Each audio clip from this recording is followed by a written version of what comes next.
Welcome to Not Milk Never Milk. Subscribe if you're lactose intolerant. You'll begin by preparing both devices. Confirm your Pilot supports Apple CarPlay and plug a good lightning cable into your iPhone and the car.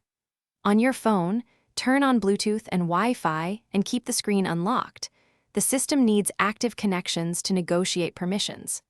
Once done, press the Home or Menu button on the Pilot's display to open smartphone settings. Then choose Smartphone Connection or Apple CarPlay to start the pairing handshake. This initiates the autoplay setup process. You'll now authorize the connection. When prompts appear on the Honda screen and on your iPhone, tap Allow or Connect.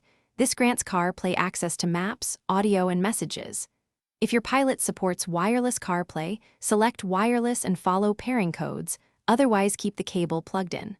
Once connected, make sure Do Not Disturb while driving is configured to your preference and adjust audio sources. For a smoother workflow, customize the CarPlay home screen in your iPhone settings so your most used apps appear first.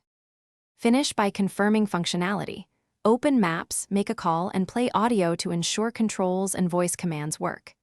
If something fails, first disconnect and reconnect the cable. Restart your iPhone and the vehicle's infotainment system because reboots clear temporary handshake errors. If problems persist, toggle Bluetooth and Wi-Fi and try a different certified lightning cable. Finally, make sure your iPhone iOS and Pilot infotainment firmware are up to date. Updates often fix compatibility bugs and restore reliable CarPlay performance.